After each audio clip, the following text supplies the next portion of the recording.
Hello everyone, welcome to Sanmarga classes. ಕಲ್ಲಿದ್ದಲು ಮತ್ತು petroleum ಪಾಠದ 37ನೇ ಪ್ರಶ್ನೆಯನ್ನ ನೋಡ್ತಾ ಇದ್ದೀವಿ.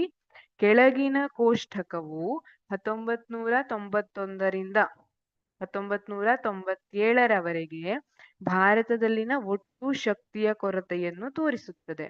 ಈ ದತ್ತಾಂಶವನ್ನು ನಕ್ಷೆ ರೂಪದಲ್ಲಿ ತೋರಿಸಿ ಅಂತ ಹೇಳ್ತಿದ್ದಾರೆ. ಮಕ್ಕಳೇ, ಯಾವಾಗಲೂ ನೀವು ನಕ್ಷೆಯನ್ನ ಬಿಡಿಸುವಾಗ ಎಕ್ಸ್ ಅಕ್ಷದಲ್ಲಿ ಏನ್ ಕೊಟ್ಟಿದ್ದಾರೆ, ವಾಯ್ ಅಕ್ಷದಲ್ಲಿ ಏನ್ ಕೊಟ್ಟಿದ್ದಾರೆ ಅನ್ನೋದನ್ನ ನೋಡ್ಕೋಬೇಕು. ಈಗ ಇದು ಎಕ್ಸ್ ಅಂತ ಕನ್ಸಿಡರ್ ಆಗುತ್ತೆ, ಇದು ವಾಯ್ ಅಂತ ಕನ್ಸಿಡರ್ ಆಗುತ್ತೆ. ಎಕ್ಸ್ ನಲ್ಲಿ ಏನ್ ಕೊಟ್ಟಿದ್ದಾರೆ, ವರ್ಷ ಅಂದ್ರೆ 1991 ಇದೆಲ್ಲ ಎಕ್ಸ್ ಅಕ್ಷದಲ್ಲಿ ಬರುತ್ತೆ. 1991, 1992 ಇದೆಲ್ಲ ಎಕ್ಸ್ ಅಕ್ಷದಲ್ಲಿ ಬರುತ್ತೆ. ವಾಯ್ ಅಕ್ಷದ ಮೇಲೆ ವಾರ್ಷಿಕ ಕೊರತೆಯ ಶೇಕಡಾವಾರನ್ನ ಕೊಟ್ಟಿದ್ದಾರೆ. ಇಲ್ಲಿ 7.9, 7.8 ಪ್ರತಿ ವರ್ಷ ಎಷ್ಟು ಶಕ್ತಿಯ ಕೊರತೆ ಇದೆ ಭಾರತದಲ್ಲಿ ಅನ್ನೋದನ್ನ ಶೇಕಡಾವಾರು ಅಂದ್ರೆ ಪರ್ಸೆಂಟೇಜ್ ಅಲ್ಲಿ ಕೊಟ್ಟಿದ್ದಾರೆ. ಅವ್ರೀಗ ನಿಮ್ಗೆ ಏನ್ ಕೇಳಿದ್ದಾರೆ, ಈ ದತ್ತಾಂಶವನ್ನು ನಕ್ಷೆ ರೂಪದಲ್ಲಿ ತೋರಿಸಿ. ಮೊದಲು ದತ್ತಾಂಶವನ್ನ ಓದ್ಕೊಬಿಡೋಣ. ವರ್ಷ 1991ರಲ್ಲಿ 7.9% ಕೊರತೆ ಇತ್ತು.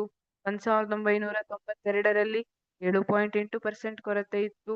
1993ರಲ್ಲಿ 8.3% ಕೊರತೆ ಇತ್ತು.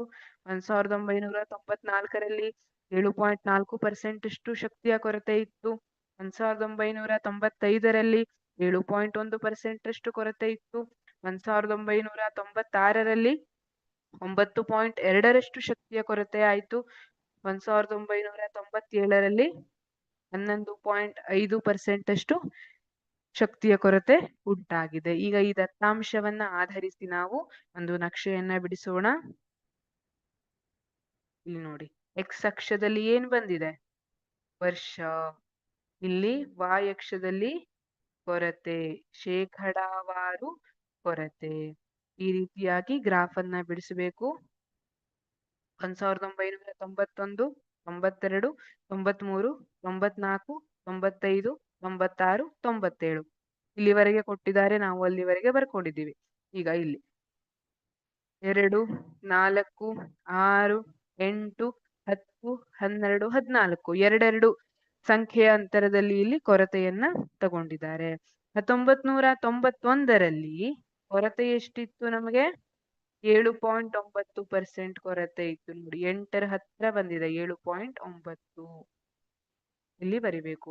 1991ನ್ನ ನೋಡೋದು, ಕೊರತೆ ಎಷ್ಟಿತ್ತು, 7.9ರಷ್ಟಿತ್ತು. ಇಲ್ಲಿಂದ ತಗೊಬಂದು ಇಲ್ಲಿ ಲೈನ್ ಅನ್ನ ಹಾಕೋದು, ಇಲ್ಲಿ ಡಾಟ್ ಅನ್ನ ಇಟ್ಟು ನೋಡಿದ್ರೆ ನಿಮ್ಗೆ ಗೊತ್ತಾಗ್ಬಿಡ್ತದೆ. ಈಗ 1992ರಲ್ಲಿ ಕೊರತೆ ಎಷ್ಟಿತ್ತು, 7.8ರಷ್ಟಿತ್ತು. ಇಲ್ಲಿ ನೋಡಿ, ಇದು 7.8ಕ್ಕೆ ಬಂದು ನಿಂತ್ಕೊಳ್ಳುತ್ತೆ, 7.8. 1993 ಆ ಸಮಯದಲ್ಲಿ ಕೊರತೆ 8.3ಕ್ಕೆ ಹೋಯ್ತು ಪರ್ಸೆಂಟೇಜ್ ಅಲ್ಲಿ.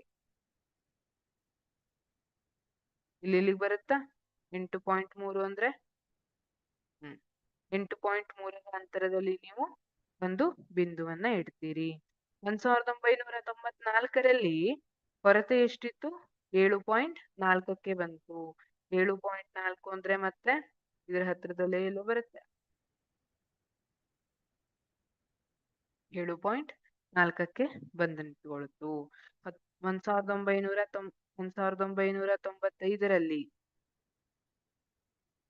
ಸಾರಿ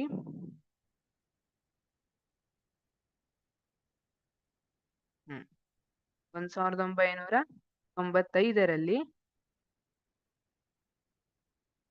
ಇದು 7.1ಕ್ಕೆ ಬಂತು. ಪರ್ಸೆಂಟೇಜ್ ಅಲ್ಲಿ 7.1, 7.4ಕ್ಕಿಂತ ಕಡಿಮೆ ಕೆಳಗೆ, 7.1ಕ್ಕಿಂತ ಕಡಿಮೆ,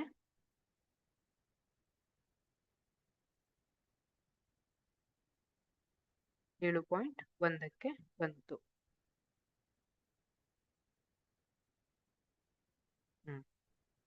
ಅದಾದ್ಮೇಲೆ 1996ರಲ್ಲಿ ಇದು 9.2ಕ್ಕೆ ಏರಿದೆ. 9.2ಕ್ಕೆ ಏರಿದೆ. ಹಾಗೆ 1997ರಲ್ಲಿ ಇದು 11.5% ಅಷ್ಟು ಮತ್ತೆ ಏರಿಕೆ ಕಂಡಿತು. ಈ ರೀತಿಯಾಗಿ ನಾವು ಗ್ರಾಫ್ ಅನ್ನು ಬಿಡಿಸುವಂತದ್ದು. ಎಕ್ಸ್ ಆಕ್ಸಿಸ್ ಅಲ್ಲಿ ವರ್ಷ, ವೈ ಆಕ್ಸಿಸ್ ಅಲ್ಲಿ ಕೊರತೆಯನ್ನ ತೋರಿಸಬೇಕು. ಇದನ್ನ ಪ್ರಾಕ್ಟೀಸ್ ಮಾಡಬೇಕು. ಸರಿನಾ? ಎಸ್. Thank you.